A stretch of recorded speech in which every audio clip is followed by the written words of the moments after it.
Rebecca Brown Wright was stumped. She was struggling to connect with one of her kids who just communicated differently. This one child really had a hard time articulating how they were feeling when I would ask them questions out loud. So they were not the kid who I could be like, hey, tell me your high and your low for today, because they couldn't do it. They couldn't come up with anything. Then she had a brilliant idea. Why not try writing as a method of communication with this introverted child? She decided to write a journal entry with her own questions and observations and then ask this child to write a response. She did, and then Rebecca did, and back and forth. They revealed so many incredible things that I had no idea about. They could tell me their highs and lows of the day. They told me what they love about themselves, and I learned that they have this incredible self-esteem that I didn't know that they had, and that was really, really awesome to see as a mom. They told me what they feared, which was really great because then I was able to help them with that. And then they also told me a bunch of really silly things, which was fun. And then what's really cool about the journal is I was then able to share things about myself with them, which helped them get to know me better. And it's just this nice connection round and round. This is the How She Moms podcast with Whitney Archibald. I'm a mother of 5 on a mission to help moms connect with your kids, manage your homes, and create your own unique version of motherhood. I curate ideas from different moms so you can pick and choose what works for you and your family. Last episode, we talked about how to tell our family story through pictures and video. Now we're going to add words to the mix. Aw, words. I love them so. I am a writer after all. But even if you don't have the same passion for words and writing as I do, this episode is for you, and maybe especially if you don't have the same passion. We're going to talk about 15 different ways to keep a written record of your family, with options that range from simple and short to prolific. And when I say prolific, I'm mostly talking about one guest in particular. Just wait until you hear how many innovative ways Cami Coburn writes about her life and her family of 9. Yes, they have 7 kids and she still finds time to write about them. Since she will be such a big part of this episode, let's start with some wisdom from her about why keeping a record matters. In this part of our conversation, we were talking about how one of the greatest roles of motherhood is just being a witness. We have this front row seat from the very start of these people's lives. It's fascinating and incredible for us personally, but all you have to do is count the number of times you hear, "Look, Mom," on the playground to realize how important our witnessing is to our kids as well. Cami is really good at reinforcing and preserving that witness by writing about it. There's a lot that I've recorded, like little things my kids say, like when they were 3 or, just, I never would have known. I never would have remembered unless I wrote it down, And It's so fun for me to read that to them. And I just feel like it helps them feel special and included and valued. And anyway, I think that's why I blog so much about my kids, because, it just takes so much work, to just be a mom every single day. And I want to remember how much what we did and how much work all of that was, Well, and talk about not having a witness, so much is invisible. So much of our work. So much, yes, definitely. Yeah, for sure. And, my dad was an amazing journal writer. I'm so thankful. He wrote every single day of his life from the time he was married. And I'm so thankful we have that. But my mom wasn't the best, but she will tell me I remember this and I remember that. And, and she remembers things, but to me, I'm like, Mom, were you there? Did you notice? And of course she was, but she didn't write it down, Yeah. So I'm realizing when I talk to her how big a part of my life she was through every single stage, but she didn't write it down. So it's so I think that's why too, that's a big reason why I want to write things down about my kids, what they're doing, what they're saying, cute things they're saying, because I want them to know, you were my biggest priority, and I spent a lot of time and attention and prayer and everything on you, So I want them to know how involved I was in them and how much I love them, with every stage. Now, don't you dare listen to Cami and think, it's too late. I've missed the 3-year-old stage. I'll never remember. I've failed my children. Of course it's not too late. You have tons of memories stored in that big brain of yours, and you have pictures and videos to jog your memory. And you don't have to hole up in a cabin in the woods and catch up on everything that's ever happened in your family. That's the best way to never write a word. It's way too overwhelming. The barrier to entry is too high.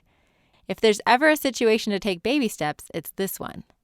The best advice I ever got about journaling was from the delightfully energetic Louise Plummer, an author and English professor. If you want to start a journal but don't know how to start, set a timer for 5 to 10 minutes and don't let yourself write any longer than the time limit you choose. Start where you are, writing about today, and don't play catch-up. Once that becomes a habit, you could start a weekly habit of a longer writing session where you dig up some old memories. But if you stick to that time limit every day, even if you want to write more, it remains a quick and easy habit that you totally have time for. After a month or so, you can give yourself the option of writing longer entries. Louise Plummer was talking specifically about traditional journaling, which is the first writing option we're going to talk about today. You know what this looks like, the Dear Diary, here's what I did today and here's what I feel about it type of entry. This is a perfectly great way to write about our personal and family history. My own mother has many journals that she kept while we were growing up, and they've actually been a great resource for everything from verifying facts to tracking medical history to giving us a good laugh. This is true for Cammie too. And I did write in my journal a lot growing up, just a regular journal, throughout my childhood, teenage years, mission. So yeah, I actually have a lot, and I mean, a big, huge bin full of my journals. Wow. And I know, and when I was with my siblings last, I was like, just so you guys know, I have a lot of our family's history. and I'd even highlighted things about a sibling in my family, that I want to tell them, or just highlighted special memories from my family in a certain color. Now we also have the option of keeping a journal digitally, which can make it much more convenient. This could be as simple as using the Notes app on your phone or Google Docs, so you can access it anywhere, whenever you have a minute or two. It's a great way to capture those cute things your kids say that you think you'll remember, and then they totally slip away. This is what Cammie does now. My phone's always with me, and, I have it in the morning, night, and so it's just so easy. And I feel like the thing I need to do better at is just that I have started recently is just writing a regular journal, like about what I'm feeling and my weaknesses, things I want to get better at. But then I do that on my phone with the Journey app, and it's private, and it even has like a password. If you don't quite know what to write about, the second journal option we're going to talk about is a structured journal. There are several of these floating around, and you can find them at any bookstore. But the one I'm trying out right now was created by a new friend of mine, Jessica Jackson, who hosts the podcast Thriving in Motherhood. She has weekly pages and daily pages with specific prompts to help guide your writing, such as, what were my big wins today? What was a magic moment today? And what were some unhelpful thoughts today? How can I think about them differently? You can order Jessica's awesome journal at thrivinginmotherhoodpodcast.com. Along these same lines is writing type number 3, prompted journaling. There are now several different services out there that will email you or your parents or grandparents a weekly prompt to write about. Then you can just reply to that email, and soon you have pages and pages of written history. The one I'm most familiar with is Storyworth, which then compiles the entries into a book. Cammie and her siblings have set one of these services up for their mom to start getting these memories on paper. There are also dozens of prompted journals you can buy and lists of prompts online if you want to just do it at your own pace. Another method of journaling, tailor-made for moms, is an idea from Rachel Nielsen, host of the 3 in 30 podcast. She came up with this idea for a journal when she was in a difficult stage of motherhood. I finally got these miracle babies after years of infertility, and I really found that I wasn't that happy, and I wasn't finding that much joy in my day-to-day life, and that bothered me because I desperately wanted to find joy in these hard moments with my kids. I think especially when children are little, when they need so much from us as mothers, it can feel so hard to find joy when you're dealing with diapers and tantrums and crying and sleepless nights. And that really started to weigh on me heavily. And I knew that I needed to find some strategies to feel more joy in my daily life.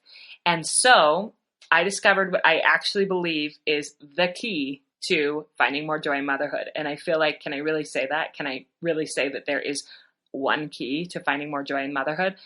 But I think that there is. And that is to focus on moments with your kids, to focus on beautiful, perfect moments, even if the rest of the day is kind of a train wreck. If you can find one moment every day and really hone in on it and savor it, that one moment will expand and magnify and help you to feel much more joy as a mother. So she created what she calls a Flecks of Gold journal especially for moms to record those moments. I bought one as soon as it was available, and I love it. The key for me is that it doesn't require a lot, just a third of a page per day to record one moment. But the coolest part for me is that it covers 3 years. So each page has a day of the year at the top, but then it has space to write 3 different years. So once you finish one year, you circle back to the first page and write a moment on the second slot. Then you get to review those moments from a year or 2 years before while recording that day's memory. Isn't that just brilliant? Here's Rachel again. Current research in positive psychology shows that when we remember a beautiful moment, and particularly when we take the time to write about it, it's something with neural pathways and writing, it's as if we are reliving that moment. Like our bodies experience the sensations for a second time. So as I write about my son running off of the school bus and he has his wild hair and he comes running for me with his arms open, I feel the joy of that moment again. And when you write, don't just write, Noah was excited to see me when he got off the school bus. Use those sensory details, his wild hair, the weight of his body against you as he hugged you, his hand in yours that was soft and warm, and include those sensory details as you write about that moment each night. And it will be as if you are reliving that moment, and it will make the memory more permanent and give that moment more weight. You can buy this journal directly from Rachel's website at 3and30podcast.com. The fifth journal idea is another really unique idea from Cami Coburn. Now, I'm a praying woman, but it had never occurred to me to write down a prayer.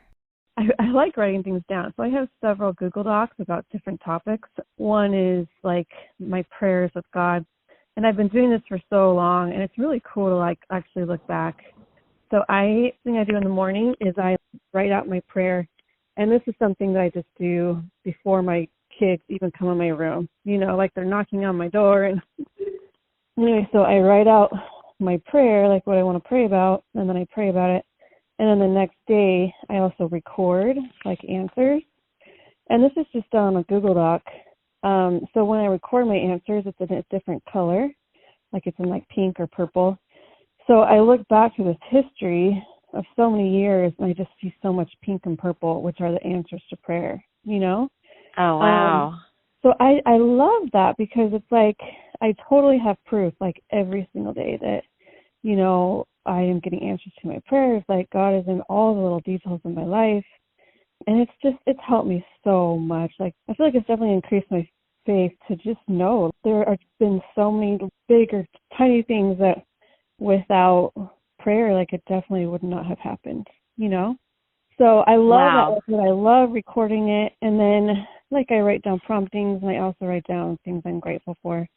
And that's something that I just try to keep up with every day. And I feel like it's always been a part of me. Like I've been doing that since I was like 15, you know, use like just a notebook. And I wrote down answers to prayers, ways that I was serving, gratitude, and service. And you know what's so cool about that is since my dad passed away when I was 17, like I have so many things written that's like a part of my gratitude journal, you know, like things I never would have written otherwise, because it's not something that you would write in a regular journal, like today I did this or that. So there's so many things like I'm grateful that I did this with my dad, or I'm thankful for him, you know, so many different things that I have. I never would have had that.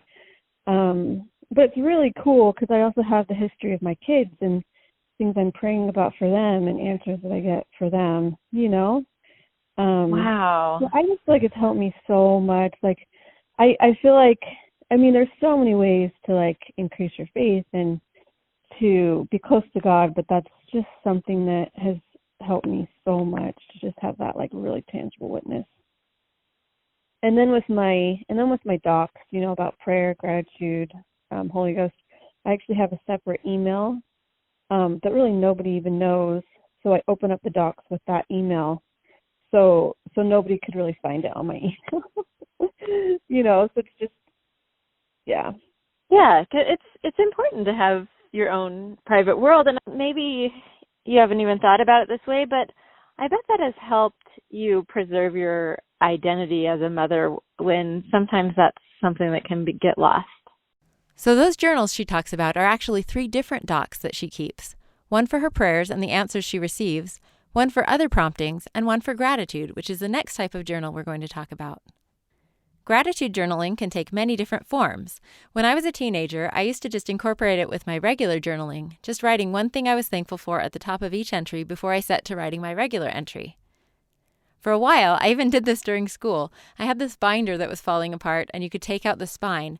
So, especially if I was having a bad day, I would write down something I was thankful for on that spine, and then I could kind of pull out the list and review the list when I was just, having a rough day at school. But you could also write longer entries in a journal exclusively dedicated to gratitude, kind of like Rachel's Flecks of Gold concept. But one of my favorite versions of a gratitude journal is actually a hybrid between journaling and letter writing by the fabulous writer and podcaster Nancy Davis Coe. I'm going to play an excerpt from episode 68 of her podcast, Midlife Mixtape, which I highly recommend you listen to in its entirety. She's talking about a project she started in the year she turned 50, which then turned into a wonderful book called The Thank You Project. It's about a year that I spent writing thank you letters to 50 people who had helped or shaped or inspired me up until that point in my life. And it turned out to be a really gratifying and persistent way to create more happiness in my life and the lives of the people who received the letters. Some of the letters Nancy actually sent, some she didn't and couldn't because how do you send a letter to, say, the city of Oakland? But as she went, she printed and collected the letters in a binder, creating a journal for herself and ultimately for the rest of us to read back and enjoy. And she experienced so much more than she expected. Gratitude is a really effective way of resetting your nervous system, and you can get this phenomenon called elevation where your chest fills with warmth and your shoulders lower, and it really an expression of gratitude really has a helpful way of working on your anxiety levels, your nervous system. Mm-hmm. And every week when I wrote a letter, I would experience that. It helps that she's a really good writer, but even if you're not, everyone appreciates a heartfelt letter of gratitude. You can get her book anywhere books are sold, and it's so good. I've given it as a gift several times, accompanied, of course, by letters of gratitude to the recipients. Letters, either physical letters or emails, are the seventh form of journaling we're going to talk about. You may not consider these a journal, but if you keep a copy, they can be a great dual-purpose way to record some family history. Nancy's letters are a good example of this, but they can just be regular old letters, too. For example, my husband printed off all the emails we wrote each other when we were dating, most of them from when we were dating long distance, and compiled them into a binder for us to look back on. They're pretty sweet and often quite funny. My sister, Cassie Gadd, uses letters as her primary form of journaling because they add an element of accountability. My brother-in-law served a mission for our church, and I had 3 little kids, and I decided that one way I would be able to journal every week was writing him letters. So I wrote him faithfully for his whole mission. And I even told him, I was like, this is just a journal for me. Like, I'll keep you updated on the kids, but mostly I want a record of the day-to-day for my kids. He never wrote me back personally, and it didn't matter. But in my own head, I was like, okay, he is counting on the fact that I'm going to write a letter. And maybe they're fun for him, and maybe he doesn't open them. I even gave him permission not to even open them. But on the off chance that he was, I made sure that I was faithful in writing every week because I wanted to record my goings on. You know, I guess our family history, but way, way more casual than that. You know, it was like, this is something funny that one of the kids did or said, but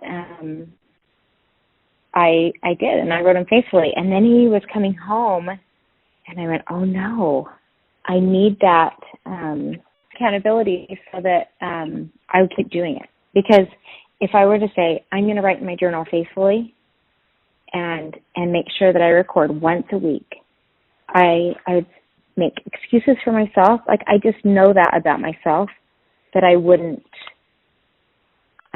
be as faithful in writing every week if I didn't have some accountability. So when he came home, she found another missionary to write, and now she writes weekly to a friend. I'm guessing your parents or grandparents might love to receive letters like this if you also need an accountability partner like my sister. Another journaling option for you, if writing isn't really your thing, is bullet journaling. Basically, this is making lists. There are several different concepts for how to keep a bullet journal, from just basic to-do lists to lists of favorite things to wish lists of things you want to do or accomplish or places you want to go. Basically, bullet journaling is just having a central place to keep all of these lists that represent different parts of your life. My husband and I keep a sort of bullet journal in a shared notes folder on our phone. We keep a list of all the bands we've seen live, a list of activities we've done on different vacations, sometimes just a list of funny things that happen, etc. The 9th type of journal is kind of similar, a planner. This is my main method right now. I used to keep notebooks all around the house and in my car so I could write things down whenever I had ideas, but it was a pretty inefficient way to do things and easy to lose ideas. Now I keep all those ideas in my planner, along with my bulleted lists, to-dos, etc. It's kind of a hodgepodge of lists and writing, but it's working for me right now. I use Michael Hyatt's Full Focus planners because they have a big notes section on every page. When my first son was born, instead of keeping a traditional baby book, I used a weekly planner to record just snippets of the milestones and cute moments each day. That was a manageable amount for that time in my life. Did I do that for the other 4 kids? I think you can guess the answer to that. Speaking of keeping records of individual kids, in addition to her personal journal, Cami has created a separate Google Doc for each of her 7 children. When I have time, I'll just write like little things I say or things they're doing or things that they're doing well or things that they also need to improve on. So it's kind of like just a record of things that they need and ways that I can help them. I write cute sayings on there. If there are more personal things she wants to write about her kids but doesn't necessarily want them to see, like specific concerns she has, she writes these in her personal journal on the Journey app that she talked about earlier. But the things she wants to share go in the Google Docs and then into her blog, which is what we'll talk about next. The good old-fashioned blog. Could you hear my air quotes around the words old-fashioned? And yet, blogs by now have actually been around a long time. The advantage of keeping a blog is that you can share it with as many or as few people as you want. You can even keep it private. And even more importantly, you can integrate your pictures and your writing. It's still a lovely way to tell your family story and really the workhorse of all of Cami's different types of writing. Whenever I take pictures now, I just have the Blogspot app on my phone. Anyway, so when I have time or when I'm like in a carpool line or just at home at night when I'm just feel lazy and don't want to do anything, I'll just look through my phone and look at all the pictures that I have on there, like Amazon photos, and then I'll just paste all the photos on there. And then I'll go back later and write about it. So I've been doing that for pretty much since Daniel was born. I haven't always done it on my phone. I've done it on the computer, but it's still the same blog. So then I really just blog about everything, like even a cute picture of one of my kids or like any activity, any fun activity, kind of like my place where I put everything. I take that Google Doc and when I feel like it's pretty full, I post it on our blog with a picture of the kid. So that's mostly what I do. And I do that a lot. I probably update it maybe every other day, It's just kind of like a hobby I have just to have it. Then the next step in Cami's process is turning that blog into family yearbooks, the 11th journal type. I actually do a family yearbook every year just with Shutterfly. So it's so simple to look back on that year and just put the same pictures from my blog onto Shutterfly. And then I have like quotes on there from things they said. I have journal entries. So it's so nice. I don't have to like reinvent what we did that year. It's just all there. I was surprised at how many of the moms I've talked to about this make a family yearbook every year. In fact, we talked about them in both of the last 2 episodes. If you, like me, have not done this, the good news is that if you want to, it's never too late. In fact, it may even give you more perspective when you make it later to know what you really want to include. There's no deadline on a project like this. Now that I'm in a less busy stage of motherhood and my kids are even at a stage where they won't rip any pages, I'm thinking of going back and doing this and including my kids in the process now that they're old enough to help. If you're thinking of getting started with your own family yearbooks, you'll want to know about today's sponsor, Miss Freddie. Miss Freddie is a professional photo organizer who can help you come up with a system to manage and organize your photos and videos, and even organize your photos herself remotely through your computer. Kind of amazing. She's also created several courses, including a backup boot camp to teach you how to back up your photos, and a course about how to create family yearbooks. You can get 20% off these courses and any of her digital guides at MissFreddie.com by using the code HowSheMoms at checkout. If blogging isn't your medium, social media totally counts as journaling if you choose to use it that way. For many moms, Instagram and or Facebook are their primary family journal, with usually private accounts for relatives and friends to see what their family is up to. And you can even print these family records into books with Chatbooks. You can hear my conversation with the founder of Chatbooks, Vanessa Quigley, in episode 73, How Vanessa Tells Her Family Story. Journal type number 14 is the back and forth journal from the intro. The name is pretty self-explanatory, but it's just a journal that you pass back and forth between you and one other person, each taking a turn to write. This is something you can buy with ready-to-go topics. There's several versions out there. Or you can just use a simple notebook and come up with your own topics and questions for each other. Here's Rebecca Brown Wright, host of the podcast Pause and Connect, to continue her story about how this type of journaling has helped her family. They told me what they feared, which was really great because then I was able to help them with that. And then they also told me a bunch of really silly things, which was fun. And then what's really cool about the journal is I was then able to share things about myself with them, which helped them get to know me better. And it's just this nice connection round and round. Now, I also have a child who has no problem telling me how they feel. They'll tell me how they feel in their sleep. But the back and forth journal brought us closer too, surprisingly. So sometimes this child even will use it now when they're angry at me. And this is actually a positive thing. It doesn't sound like it is, but it is, because sometimes we can't see eye to eye and this kid will stomp away from me. And then they'll take out the back and forth journal and they'll write to me and tell me what they're mad about. And they put it on my pillow. And then I find it later and I've had some time to think. And so I write back to them and then we talk about it. And so this kid just figured this out on their own, which I think is cool. But the tool was there for them and they thought, I'm going to use this when I'm angry. So that's been great. But they also use it, that this kid also, even though they'll tell me whatever's on their mind, they also tell me things in the journal that I still didn't know, even though they tell me things all the time. So it's been a really good tool for us to communicate effectively with each other. After it worked so well for her, Rebecca created a back and forth journal for other families to use. It's a very affordable digital download at RebeccaBrownWright.com that you can print with prompts like, how do you use your talents? What are 3 things that make you laugh? I saved one of the most unique ways to write your family's story for last. No big surprise, it's yet another idea from Cammie Coburn. We call it the small plates of Coburn. It's just from the time that we were married up until now, about like all of the tender mercies that have happened to us and our family. Just like, answers to prayer, or like little miracles like finding a place to live, or, just all of the miracles in our family. Just want my kids to know that, the foundation of our family is built on prayer and faith, and that reading those stories about themselves and our own family can help build their faith. And then they'll have that. Hopefully they'll have that record. Maybe I'll bind it someday. I don't know, but it'll probably be continuous. But they'll be able to look back on that and just realize how much Heavenly Father has been in all the little details of our life. Yet another of Cammie's ideas that had never occurred to me. But how special to have a record of your family's spiritual journey and the amazing blessings that have helped you along your way. It's also a great twist on a gratitude journal. Cammie and John recently set aside time to put this together on an anniversary retreat, a great way to look back and reflect on where your family has been and how far you've come. They wrote about some of the major life decisions they've made together and reflected on the paths they've walked together. Again, they just keep this record in a continuous Google Doc that they share and add to. When I started researching for this episode, I expected to have 5 to 10 solid ideas for different types of journaling, and as usual, I've been amazed at all of the great ideas out there.